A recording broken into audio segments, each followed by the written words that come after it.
you play football in the SEC. I mean, it's never a sigh of relief. We got to score a touchdown. I mean, how is there a sign of relief? No, not at all. Everybody's competitive. Everybody's fighting. It's football in October and November in the SEC. You better have your guard up and be ready to go each week. Larry, I guess, is there a frustration level? You mentioned haven't gotten in the end zone. It's been 3+ games now for the offense. Just is there a frustration level among you and your players? I mean, frustration. We're all competitive.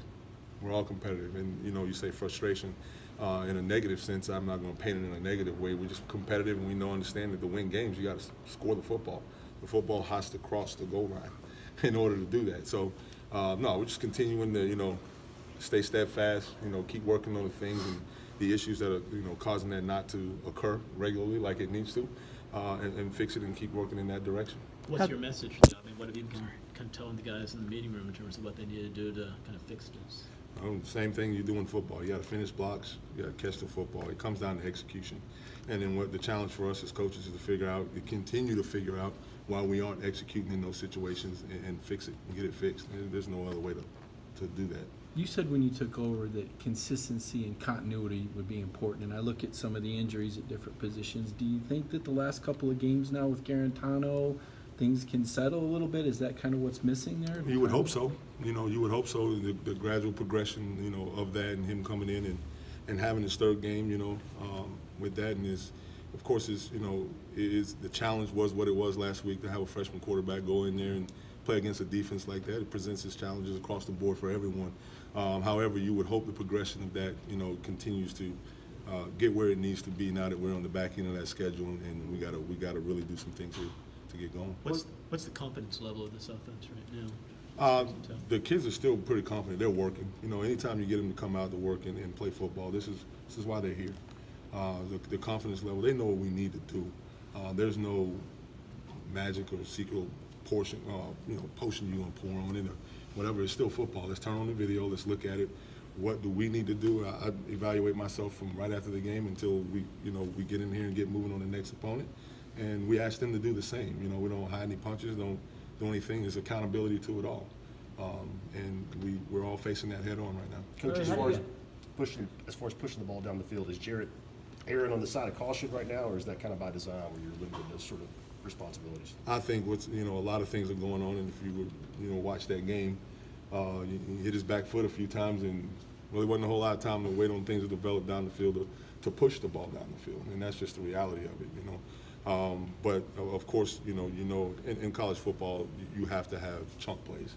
You have to have plays in every possession where the ball is either thrown or ran for 20+, 18+ yards in a deal, and we understand that. We want to push the ball down the field and get that done. So, Larry, how do you balance solving and trying to figure out some of those execution problems and continue to preach physicality with an offensive line that's just kind of run out of bodies at this point?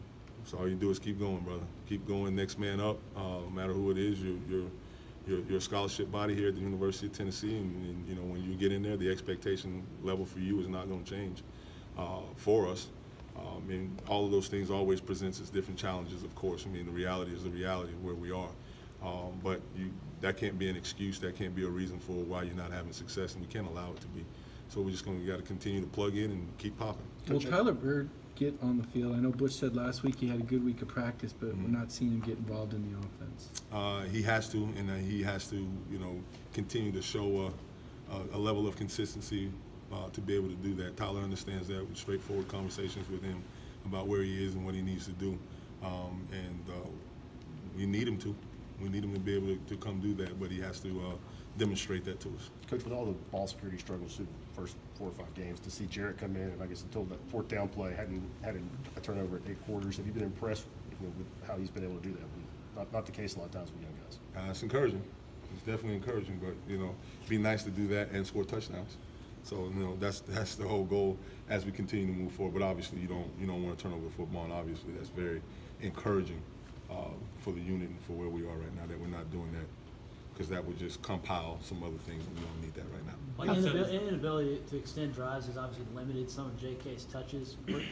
Considering the issues right now offensively, is there an emphasis moving forward just to kind of give your best guy the ball? And any offense, I think the whole object is to see how many ways and how many times you can get your best players the football. And so, yeah, absolutely.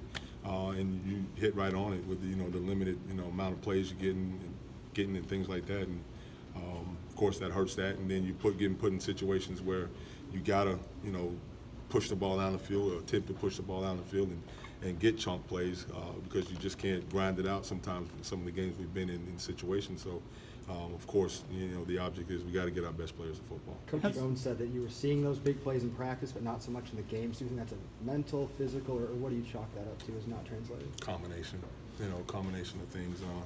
You want to create big plays in your offense, like I said before. You have to, and it's through demonstration and getting the confidence that you need to call those plays in games. And then when they're called, we got to make good on them. We got to make good on them. You call those plays 1st and 10, and now you're 2nd and 10 against a really good defense, and that don't usually edge out too well for you as you continue to move. So when you do call those plays in certain situations, you have to make good on them. You mentioned it's tough for Jared to not having a lot of time to throw sometimes. How did you see some progression from him though, from game 1 to game 2? It's just having the will to understand that it's not there. Take care of the football. Don't force things. Don't be careless with the football, and those things is what is the progression of what you really want to see with him, and being able to pull the ball down and go take care of the football is what. What do you think about Jared's confidence? I know you're not a big billboard, read the paper kind of guy, but when he talks about 35 magical days ahead, is that part of being a quarterback to have that sort of confidence or swagger? I just want him to focus one day at a time. I want him to come, what do I got to do today? You know what? Yesterday was Sunday for him, right?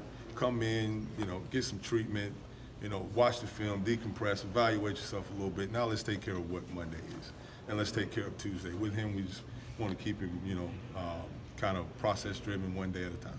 You talked about kind of evaluating yourself first. What are some things you feel like you need to do better to help this offense, whether it's on game days or during the week? Obviously, just trying to, from a structural standpoint and a play calling standpoint, keep us in plays that gives us a chance to move the chains and score touchdowns.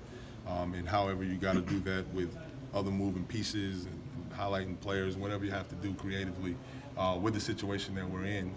It's challenging, but that's what you have to do with where we are right now. Are you more limited in terms of what you can call because of Jared and because of his inexperience compared to maybe Quentin, who's been around a little bit longer? No, in coaching, you always have to make a decision to do what your players can do. And limited. Jared's a redshirt freshman quarterback. A lot of moving pieces going on, and what our job to do as a coach, you can't be reckless. You just can't go out and do what you do have to do, things that highlight what they do well in the situations that we're in. And guys, the reality of it is this is where we are. This is the team we have. We don't draft them. We don't go do all those things. This is what we got. And the challenge is to get them better, and that's what you are paid to do as a coach. Take what you have and get it better. That's what we're going to do. You played offensive line. You had to hang him up one day. What's Jack Jones going through right now? How tough is this deal? That's tough. My heart hurts for him, and that's the human piece of it that sometimes gets missing out of this thing when we get going in so many different directions. This young man just was out there playing football, and he was hurting and going through what he was going through, and now to be told that you're not playing, you can't play the game anymore, that's extremely painful. That hurts. I mean, you've been doing something since you were 7 years old. And now at age 21, 22, however Jack is not going to do it anymore. That changes your life. That changes what you've done for so many years. Man, my heart hurts for him. And he's the kind of kid that, still wants to play. He knows the situation that we're in. We're a little short-handed as it is, and now he can't participate and play too. So he's getting a double whammy. He wants to be with his teammates. He wants to help, and he wants to do something that he's been doing for so long in his life. He's going through it right now, and it hurts one day when you have to say that's it. That's all. That's why I coach, because I can't play. Thank you, Coach. Thanks, Coach.